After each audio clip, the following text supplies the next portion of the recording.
Le Seigneur vraiment vous bénisse. Donc le Seigneur aujourd'hui veut nous parler de la foi. Donc c'est un sujet qui a été abondamment traité.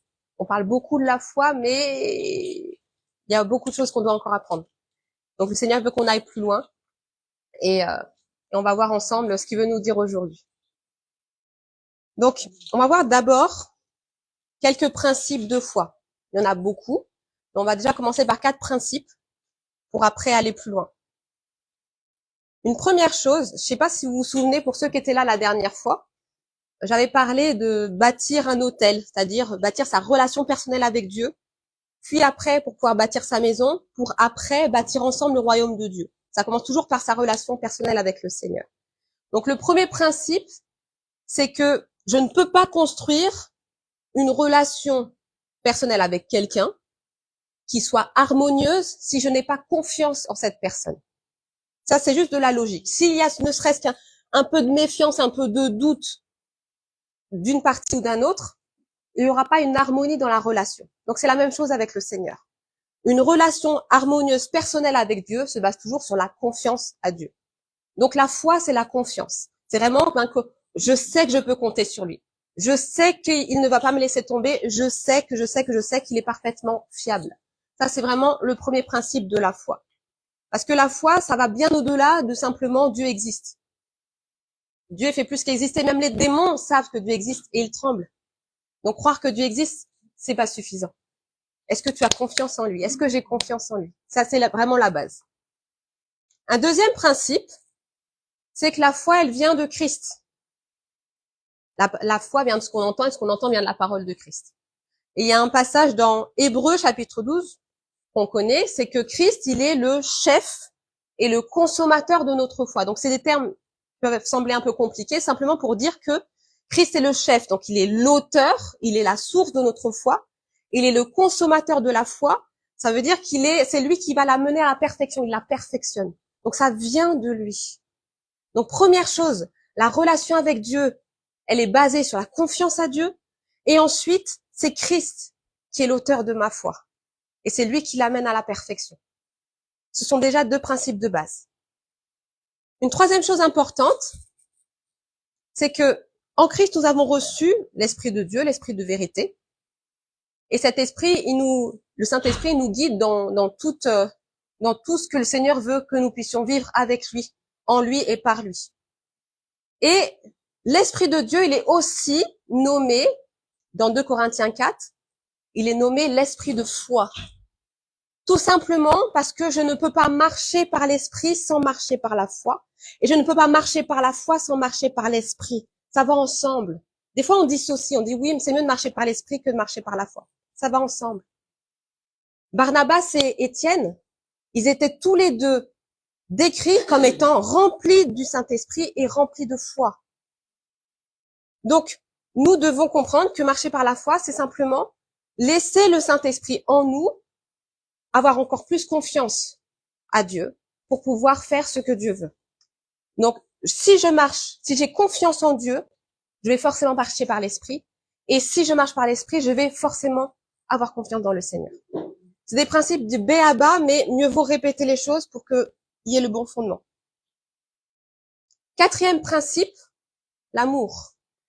Je reprends un passage dans Galates chapitre 5, verset 6.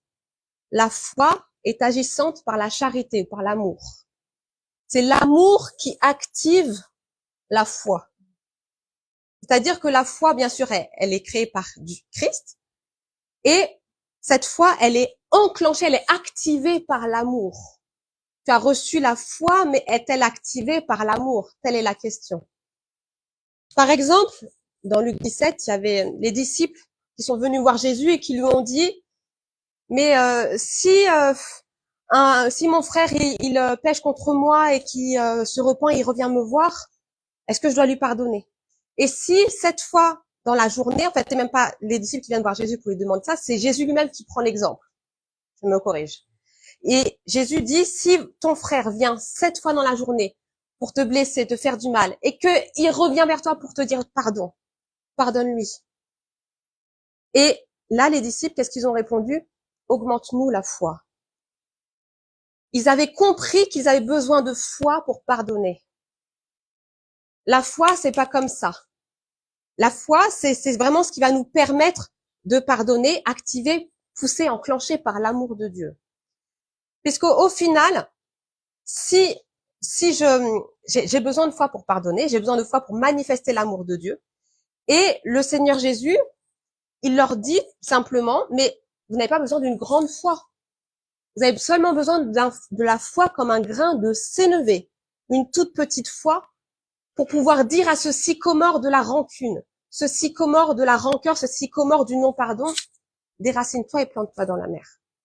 Il n'y a pas besoin d'avoir une foi énorme, mais par contre, il faut que l'amour de Dieu qui a été placé en toi dès la nouvelle naissance puisse agir pour que cette foi se manifeste et que tu puisses pardonner. Le pardon, c'est bien plus qu'une simple décision. Je peux décider dans ma tête, mais si l'amour n'active pas la foi, je ne pardonnerai pas. Donc, juste quelques principes de base. Et on va maintenant parler d'un héros de la foi qui, selon moi, est oublié. Vous connaissez Hébreux 11, Hébreux chapitre 11, il y a toute une liste assez extraordinaire. On parle de Noé, on parle d'Abraham, on parle de Moïse, qui ont vraiment été des pères dans la foi pour nous. Quand on lit leurs histoires, vraiment ce sont des encouragements. Mais il y en a un, finalement, dont on parle assez peu. J'ai finalement peu vu de prédication, entendu de prédication à son sujet. Mais c'est une personne, finalement, qui nous enseigne. Parce qu'il n'y a rien qui est par hasard dans la parole de Dieu. Il n'y a que quelques versets qui parlent de lui. Mais au final, il a des choses à nous enseigner. Donc, cet héros de la foi, c'est Ebed-Mélech. Ebed-Mélech, il a vécu au 6e siècle avant Jésus-Christ. Donc, c'était à l'époque, il était contemporain du prophète Jérémie. Et à cette époque, donc je vous donne juste brièvement le contexte. Donc, le Seigneur avait averti depuis des siècles en disant, si vous m'obéissez, je vous bénirai. Et si vous me désobéissez, une des conséquences, c'est que justement, vous serez déportés dans un autre pays. Et le prophète Jérémie a été utilisé par le Seigneur pour les avertir en disant, écoutez, c'est aujourd'hui que vous allez être déportés. Les Babyloniens ils vont venir, vous allez être exilés. Et surtout, n'essayez pas de vous défendre, mais rendez-vous. Rendez-vous. Et là, il était pris pour un traître. Ça s'est mal passé pour lui parce que ses contemporains ne comprenaient pas. Ils comprenaient pas que c'était à cause de leur péché, à cause de leur idolâtrie, que le Seigneur, il y a un moment, même s'il est très patient, voilà, ce qu'il dit, il le fait. Donc Ebed-Mélech, il est venu à un moment clé de la vie du prophète Jérémie et on va voir ensemble ce qu'il peut nous enseigner aujourd'hui. Donc, 3 caractéristiques d'Ebed-Mélech, c'est d'abord, c'était un esclave. Ensuite, c'était le serviteur du roi. D'ailleurs, Ebed-Mélech signifie esclave du roi. Il était l'esclave du roi Sédécias au 6e siècle avant Jésus-Christ. Ensuite, il était étranger. Il venait d'Éthiopie. Et 3e chose, il était eunuque. Et les eunuques étaient moins que des hommes. Ils étaient vraiment méprisés parmi le peuple. Ils n'avaient même pas le droit d'entrer dans le temple. Donc honnêtement, on a connu meilleur CV pour un héros de la foi. On est d'accord que c'est pas terrible. Et pourtant, Dieu l'a utilisé puissamment et on va voir ce qu'il peut nous dire aujourd'hui. Alors on va déjà commencer par la fin de l'histoire. On va voir ce qui s'est passé tout à la fin pour revenir un peu à ce qu'il a fait. Donc Jérémie chapitre 39, versets 15 à 18. La parole de l'Éternel fut adressée à Jérémie en ces mots, pendant qu'il était enfermé dans la cour de la prison. Va, parle à Ebed-Mélech l'Éthiopien et dis-lui, ainsi parle l'Éternel des armées, le Dieu d'Israël. Voici, je vais faire venir sur cette ville les choses que j'ai annoncées pour le mal et non pour le bien. Elles arriveront en ce jour devant toi. Mais en ce jour, je te délivrerai, dit l'Éternel, et tu ne seras pas livré entre les mains des hommes que tu crains. Je te sauverai et tu ne tomberas pas sous l'épée. Ta vie sera ton butin parce que tu as eu confiance en moi, dit l'Éternel. Donc là, c'est l'Éternel lui-même qui s'adresse au prophète Jérémie pour lui dire, va voir Ebed-Mélech et dis-lui que, à cause de sa foi, parce qu'il a eu confiance en moi, je le garderai, je le délivrerai. Il ne sera pas livré entre les mains des hommes qu'il craint. Il avait peur, Ebed-Mélech. C'était un simple homme et il avait peur à juste titre, puisqu'au final, il aurait, en venant en aide au prophète Jérémie, comme on va le voir, il mettait sa propre vie en jeu. Et donc, il y avait des représailles qui étaient possibles. Mais il a préféré craindre l'Éternel. Parce que je ne peux pas craindre l'Éternel et en même temps être submergé par la crainte des hommes. La crainte de l'Éternel, elle va forcément prendre le dessus. Si je crains les hommes, je ne crains plus Dieu. Mais si je crains l'Éternel, je ne crains plus les hommes. Et Ebed-Mélec, il a craint Dieu, il a fait confiance à Dieu. Et la conséquence a été la délivrance. La conséquence a été le salut, la conséquence a été ta vie sera ton butin. Tout ce que tu crains, tout le mal qui va se déverser sur ce pays à cause de l'idolâtrie, à cause du péché, ça ne te touchera pas, tu ne seras pas concerné. Et ça, c'est extraordinaire. Que le livre des Hébreux nous dit que Dieu, donc la foi, c'est croire que Dieu existe et aussi qu'il est le rémunérateur de ceux qui le cherchent. Donc on l'a vu, hein, croire que Dieu existe, ça suffit pas. Mais croire qu'il est le rémunérateur, qu'il récompense, qu'il est lui-même la récompense de ceux qui le cherchent. Ça fait toute la différence. Et c'est ça qui va nous distinguer de simples démons qui croient mais qui tremblent. Et oui. Donc, le Seigneur lui-même a récompensé Ebed-Mélec à cause de sa foi. Donc, il y a une récompense pour notre foi. Donc, soyons encouragés pour cela. Même s'il y a des temps difficiles, même s'il y a des défis, il y a une récompense. Le Seigneur est là. Maintenant, on va regarder un peu ce que Ebed-Mélec il a fait, parce que là, je suis allée volontairement à la fin de l'histoire. Jérémie chapitre 38, verset 4 à verset 13. Et les chefs dirent au roi que cet homme, en parlant de Jérémie, soit mis à mort, car il décourage les hommes de guerre qui restent dans cette ville et tout le peuple en leur tenant de pareils discours. Cet homme ne cherche pas le bien de ce peuple, il ne veut que son malheur. Le roi Sédécias répondit, voici, il est entre vos mains, car le roi ne peut rien contre vous. Donc le roi Sédécias, il montre simplement que c'est un roi faible et que les chefs, les princes de ce pays avaient finalement autorité sur lui. Écoutez, je peux rien contre vous. Même si en tant que roi, je suis censé avoir autorité sur vous, je ne peux rien contre vous. Il est entre vos mains. Faites-en ce que vous voulez. Je ne peux pas m'opposer à vous. Alors ils prirent Jérémie et le jetèrent dans la citerne de Malkija, fils du roi, laquelle se trouvait dans la cour de la prison. Ils descendirent Jérémie avec des cordes. Il n'y avait point d'eau dans la citerne, mais il y avait de la boue. Et Jérémie enfonça dans la boue. Ebed-Mélec, l'Éthiopien, eunuque qui était dans la maison du roi, apprit qu'on avait mis Jérémie dans la citerne. Le roi était assis à la porte de Benjamin. Ebed-Mélec sortit de la maison du roi et parla ainsi au roi. Ô roi, mon seigneur, ces hommes ont mal agi en traitant de la sorte Jérémie le prophète, en le jetant dans la citerne. Il mourra de faim là où il est, car il n'y a plus de pain dans la ville. Le roi donna cet ordre à Ebed-Mélec, l'Éthiopien. Prends ici 30 hommes avec toi, et tu retireras de la citerne Jérémie, le prophète, avant qu'il ne meure. Ebed-Mélec prit avec lui les hommes, et se rendit à la maison du roi dans un lieu au-dessous du trésor. Il en sortit des lambeaux usés et de vieux haillons, et les descendit à Jérémie dans la citerne avec des cordes. Ebed-Mélec, l'Éthiopien, dit à Jérémie, mets ces lambeaux usés et ces haillons sous tes aisselles, sous les cordes, et Jérémie fit ainsi. Ils tirèrent Jérémie avec les cordes, et le firent monter hors de la citerne. Jérémie resta dans la cour de la prison. Donc là, c'est l'histoire du sauvetage du prophète Jérémie, qui c'est pas rien. Il a été jeté dans une citerne sans eau, il s'est enfoncé dans la boue et il était livré à la mort. Si Ebed-Mélec n'était pas intervenu, le prophète Jérémie serait mort. Et le Seigneur n'a pas permis, et il a permis qu'Ebed-Mélec puisse intervenir. Donc, on va décortiquer un peu ce sauvetage par la foi, parce que c'est par la foi qui a été activé par l'amour d'Ebed-Mélec pour Jérémie que le prophète Jérémie a pu être délivré avec des conséquences sur tout le peuple de Dieu. Donc Ebed-Mélec qui nous apprend plusieurs choses. Tout d'abord, il était poussé par l'amour. Il n'est pas possible, il ne se peut pas qu'un tel homme de bien meure. Un homme de bien comme cela ne peut pas mourir. Il n'a rien fait de mal, il n'y a plus de pain dans la ville, cet homme va mourir de faim. Du coup, l'amour a pris le dessus sur la peur et il a osé risquer sa vie pour que cet homme puisse vivre.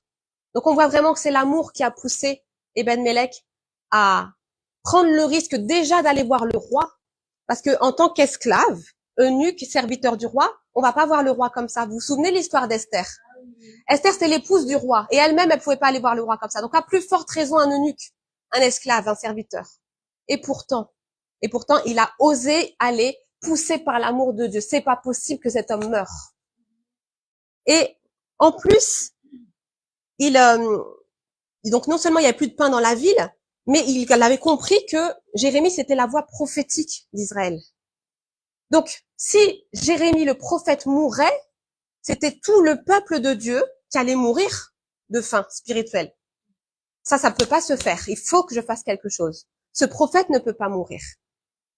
Donc, il y a eu l'amour de Dieu qui a étreint les entrailles d'Ebed-Mélec et ça a activé sa foi pour passer à l'action au risque de sa vie. Parce que la voix prophétique, c'était vraiment le pain du ciel, c'était la manne, étant donné que, voilà, c'était de cette façon que Dieu parlait exclusivement. Et Ebed-Mélec, il avait ce respect de ça. Une autre chose, Ebed-Mélec, il n'a pas regardé à la profondeur de la boue. Parce que dès que Jérémie a été jeté dans la citerne, il s'est enlisé, il s'est enfoncé, il s'est embourbé dans la boue. Et au fur et à mesure, il aurait été étouffé. Donc, humainement parlant, la situation est catastrophique. La boue est vraiment profonde. Mais qu'est-ce qu'il veut nous enseigner, Ebed-Mélec? Déjà, première chose, il nous rappelle que Christ est venu pour retirer chaque homme de la boue. Il nous a nous-mêmes retirés, nous qui sommes nés de nouveau. Nous étions profondément dans la boue. On était même enfouis, engloutis dans la boue du péché. Mais Christ nous a retirés. Il a même ouvert l'ouverture de la citerne afin que nous puissions en sortir. Et en Christ, nous sommes complètement sortis de la citerne qui est sale et nous avons été lavés, nous avons été purifiés, nous avons été justifiés, nous avons été sanctifiés. C'est déjà fait. Et ça, c'est aussi un rappel qui nous donne Ebed-Mélec à ce niveau-là. Mais il y a aussi deux dimensions.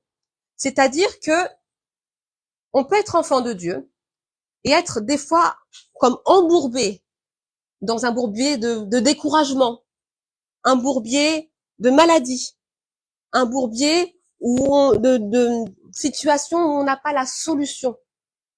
Mais le Seigneur, il a donné à chaque enfant de Dieu une corde pour la jeter à ton frère qui est embourbé dans cette citerne. Donc, le Seigneur, il nous dit deux choses. Tu es embourbé, saisis la corde par la foi. Par la foi, saisis cette corde. Tu n'es pas enfant de Dieu, saisis la corde de la proclamation de l'évangile et sors de la boue du péché. Tu es enfant de Dieu, mais tu es dans une sorte de boue, saisis la corde par la foi, saisis la corde de la guérison, saisis la corde de l'encouragement, saisis-la par la foi au nom puissant de Jésus-Christ. Et il y a aussi des cordes que nous devons jeter. La roue tourne, c'est pas toujours toi qui vas être embourbé. Quand tu sors, c'est pour que d'autres soient déterrés aussi. Jette la corde par la foi. Jette la corde de la proclamation de l'évangile. Il y en a beaucoup, il y en a tellement qui n'ont pas encore entendu, qui sont embourbés, qui sont enlisés. Jette la corde de la guérison. Jette la corde de l'encouragement. Jette la corde, jette la corde, jette la corde, toujours par la foi. Une troisième chose que Ebed-Mélec nous apprend. Il a su sortir pour libérer la solution. Je m'explique. Donc, Ebed-Mélec, il était dans la maison du roi en tant qu'eunuque, esclave du roi. Donc, c'était là sa place, c'était là qu'il servait le roi. Mais dans le texte qu'on vient de lire, on voit qu'il est sorti pour rencontrer le roi à la porte de Benjamin. Il aurait pu lui parler dans la maison du roi. Pourquoi est-ce qu'il est sorti? C'est important. Il y a tellement de fois de situations où il faut qu'on sorte pour trouver la solution. Tant que tu resteras dans ta maison, tant que tu resteras dans ce que tu connais, tant que tu resteras dans les vieux schémas, tu n'auras pas la solution. Et Ebed-Mélec, il avait compris que non, il faut que je sorte. Pourquoi? La porte de Benjamin, c'était une des portes de la ville. Et le roi, c'était aux portes de la ville qu'il rendait la justice. C'était là, toujours aux portes de la ville. Et Ebed-Mélec savait très bien que c'était là. Donc au final, il savait que dans la maison du roi, il y a des risques que ma requête ne soit pas entendue. Par contre, si je vais à la porte où la justice est rendue, forcément, il va devoir faire justice. Ces hommes ont fait mal. Il faut que tu fasses justice. Et c'était public. Il a fait un reproche publiquement en disant que ces hommes ont fait mal. Toi, le roi, tu dois faire justice. Et il était obligé de faire justice puisqu'il était à la porte de la justice. Ça aurait été entre les 4 murs de la maison du roi, personne n'aurait rien su. Ça serait passé inaperçu. Mais là, publiquement, il n'avait pas le choix. Là, on voit la sagesse de Dieu. Ebed-Melech, c'était un homme profondément rempli de la sagesse du Seigneur. Donc, à la porte de Benjamin, il est sorti pour que Dieu fasse justice au prophète Jérémie. Donc, vraiment que le Seigneur nous montre où est-ce qu'on doit sortir. S'il y a une situation qui dure depuis tant d'années, est-ce que je suis pas encore dans la maison alors qu'au final, je devrais sortir pour avoir la solution. La solution, elle est juste là. Mais tant que je reste là où je suis, je ne la vois pas. Mais Ebed-Melech, il avait cette intelligence de sortir pour prendre la solution et travailler avec. Une autre chose, c'est qu'il a mis en place des moyens stratégiques précis. Déjà, c'est poussé par l'amour qui va prendre des vieux vêtements pour les mettre sous les aisselles. Parce que faut bien s'imaginer qu'il y avait plus de pain dans la ville. Juste avant cela, le prophète Jérémie était réduit à ne manger qu'un pain par jour. Donc, il devait pas être bien gros. Il devait certainement être très amaigri, le corps émacié. Donc, les cordes autour de son corps auraient lacéré son corps. L'aurait blessé, en fait. Donc, Ebed-Melech, dans son amour qui a activé sa foi, a pris ça en compte. Il aurait très bien pu prendre seulement une corde, mais il a aussi pris des vêtements pour ne pas blesser le prophète quand il allait être remonté de la citerne. Donc ça peut sembler un détail, mais ça ne l'est pas. Déjà, l'amour l'a poussé à faire ça, mais en plus, il savait exactement où trouver ses haillons. Le roi Sédécias, très certainement, qu'il connaissait pas toutes les pièces de la maison. Un roi, il connaît les salles du banquet, il connaît sa chambre, mais est-ce qu'il connaissait tous les recoins du palais? Certainement pas. Par contre, en tant qu'esclave, en tant qu'eunuque, en tant que serviteur, Ebed-Melech connaissait absolument tout. Donc, il savait que il y avait la salle du trésor. La salle du trésor, c'était la garde-robe royale. C'est là où il y avait tous les vêtements somptueux, royaux du roi Sédécias. Mais il y avait un lieu en dessous du trésor. Et ce lieu en dessous du trésor, c'est là où on mettait tous les vêtements qui étaient au rebut. Les vieux vêtements, les haillons, les vêtements déchirés qui devaient être jetés. Donc lui, il connaissait l'endroit. Il avait reçu du Seigneur cette stratégie que oui, au cas où, peut-être qu'il y a ce lieu qui peut être utile. Et c'est là qu'il a pris la solution pour ne pas blesser, pour aider sans blesser. Et c'est ça aussi que nous enseigne la foi.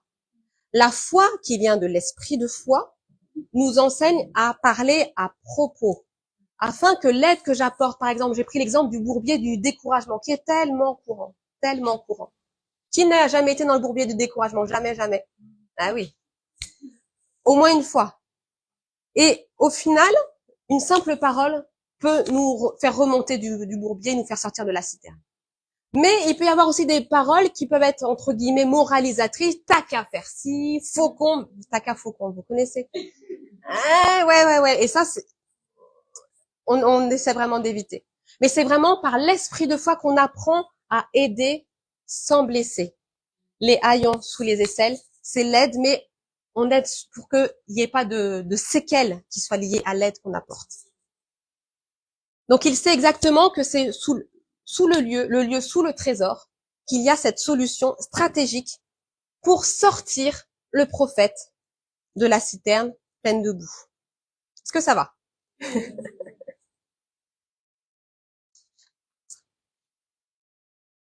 Donc, nous sommes rentrés dans ce qu'on appelle la réforme apostolique et prophétique. Donc là, c'est un gros mot. Mais au final, c'est simplement revenir à l'origine. Parce que quand le Seigneur est monté au ciel, il est ressuscité, il est monté au ciel, eh bien, la première église fonctionnait avec les 5 ministères. Les apôtres, les prophètes, les évangélistes, les pasteurs, les enseignants. Donc, on a vraiment besoin de l'ensemble de ces ministères pour fonctionner en tant qu'église, pour étendre le royaume de Dieu sur la terre. Et le Seigneur nous dit très bien que l'église est fondée, elle est bâtie sur le fondement des apôtres et des prophètes, et Christ est la pierre angulaire. On en avait parlé la dernière fois de la pierre angulaire qui est Christ. Donc Christ, la pierre angulaire, et les apôtres, les prophètes construisent dessus. Donc finalement, je vous ai mis une petite image exprès, Le prophète Jérémie, qui est dans la citerne, qui s'enlise dans la boue, c'est l'image du prophétisme qui s'enlise forcément s'il est seul. Et ça, on a tellement connu. Et on est en train de passer à autre chose. Les prophètes tout seuls, qui même s'ils sont authentiques prophètes, même s'ils ont beaucoup reçu du Seigneur, tant qu'ils ne s'associent pas avec les apôtres pour bâtir ensemble et pour pouvoir construire ensemble le royaume de Dieu, il y a un enlisement, il y a un embourbement qui se fait. On a l'impression d'avancer, mais finalement on tourne en rond. Et le Seigneur, il nous interpelle là-dessus pour dire, Ebed-Melech, où es-tu? Ebed-Melech, on a besoin de toi. Ebed-Melech, c'est l'image de l'apostolat qui vient sortir le prophétisme de la citerne de l'embourbement pour travailler ensemble, pour amener tous les autres ministères derrière eux, pour construire le royaume de Dieu. Est-ce que c'est clair? Donc, Ebed-Melech, c'est l'apostolique qui a finalement le souci du peuple de Dieu. C'est l'apostolique qui connaît en fait les stratégies. On a vu qu'il connaissait exactement le lieu sous le trésor, il connaît les stratégies. Et il a cette compréhension structurelle de la parole pour la communiquer au peuple de Dieu. Donc, il y a cet amour particulier pour l'Église du Christ et les stratégies pour libérer le prophétique. Parce que le prophétisme seul s'enlise, mais le prophétique associé à l'apostolique, c'est une explosion de la gloire de Dieu. Et nous allons vivre ces choses. Par la foi, nous allons le vivre. Donc vraiment qu'on se prépare à vivre ensemble quelque chose, comme disait, voilà, Naël avait reçu cette parole, que le Seigneur, il ouvre une voie et qu'on va vivre des choses qu'on n'a pas connues encore. Et surtout qu'on ne s'inquiète pas, qu'on ne mette pas d'entrave. Parce que des fois, quand on connaît pas, on peut avoir un peu peur, on en parlait tout à l'heure, et du coup mettre une barrière par sécurité, alors que le Seigneur, il dit non, c'est moi qui ouvre la voie. C'est moi qui ouvre la citerne, c'est moi qui vous sors de ça, pour que vous puissiez bâtir ensemble en dehors de la citerne. Et ensemble surtout. Donc l'apôtre, pour ceux qui connaissent pas forcément, c'est un envoyé. Et c'est lui qui a reçu du Seigneur particulièrement, mais pour aider tous les autres ministères, à donc cette structure pour pouvoir en fait bâtir les frères et sœurs en Christ afin que eux-mêmes construisent là où Dieu les envoie. On va dire c'est un grand résumé. Et Ebed-Melech, lui, il était à la fois esclave, étranger et eunuque. Donc l'esclave, c'est-à-dire que l'apôtre, en fait, il a compris structurellement qu'il est l'esclave de Christ. Il n'est plus l'esclave du péché, mais il est devenu l'esclave de la justice. Il est l'esclave de Christ. Et cette compréhension, il la communique avec les prophètes pour que tout le peuple de Dieu vive la liberté en Jésus-Christ. Esclave de Christ pour que les autres soient libres. Ebed-Melech, c'est un étranger, un Éthiopien. Donc, au final, l'étranger, ça nous rappelle que l'apôtre, il a compris structurellement qu'il est pèlerin voyageur sur cette terre. On est de passage. On est de passage. Mais par contre, cette compréhension, c'est pour que tout le peuple de Dieu soit lancé, poussé à comprendre son appartenance à Christ. Nous appartenons à Christ. Nous lui appartenons. Et tant que j'ai pas compris cette appartenance, je vais être dans toutes sortes de tiraillements avec les choses de mon passé qui vont me rattraper. J'appartiens à Christ. En Christ, les choses anciennes sont passées, toutes choses sont devenues nouvelles. Il suffit pas de le proclamer. Mais par la foi, on le vit. Ebed-Melech, c'était un eunuque. Donc l'eunuque, on sait bien, il ne pouvait pas avoir accès au temple. Il était méprisé. Donc les apôtres, 1 Corinthiens 4, c'est Paul lui-même qui décrit les apôtres de cette façon. Ce sont les derniers des hommes, les balayures du monde, les rebuts de la société. C'est pas franchement, ça donne pas envie, on est d'accord, hein. Et pourtant, on l'accepte pour que le peuple de Dieu soit honoré. Donc, l'apostolat va finalement aider le prophétique à aller aussi loin que le Seigneur veut qu'il aille. Aussi loin. Il s'agit pas d'aller plus haut, mais d'aller plus loin. Ensemble. Apostolique et prophétique, ensemble. Donc, finalement, Ebed-Melech, il a sorti le prophète Jérémie de cette citerne qui était sans eau et où il y avait de la boue, où il s'est enfoncé dans la boue. Cette citerne était sans eau. Et il y a besoin que l'on sorte de cette citerne sans eau pour plonger ensemble, apôtres et prophètes, et tout le reste du peuple de Dieu avec, dans les eaux profondes de l'intimité avec Dieu. Car il n'y a pas de relation harmonieuse avec Dieu sans intimité, sans confiance. Et c'est justement dans cette réforme que l'intimité avec Dieu, la confiance, la relation avec Dieu va s'accroître. S'accroître à un niveau jamais vu. Ça sera plus religieux. C'est fini tout ça. On rentre dans quelque chose de très précieux, de très fin avec le Seigneur. Et ça sera pas seulement la personne qui est, entre guillemets, leader de l'Église. C'est des leaders, il en faut, bien sûr. Mais ça sera tout le peuple de Dieu qui aura cette relation, cette intimité profonde. Et on ne sera pas là à courir après des hommes de Dieu pour dire oui, lui, il a une relation intime avec Dieu puisque toi-même tu l'auras. C'est pour tout le monde. Et c'est ça l'apostolique, ça ne n'exclut personne. L'apostolique accueille tout le monde pour que tout le monde soit propulsé là où Dieu le veut.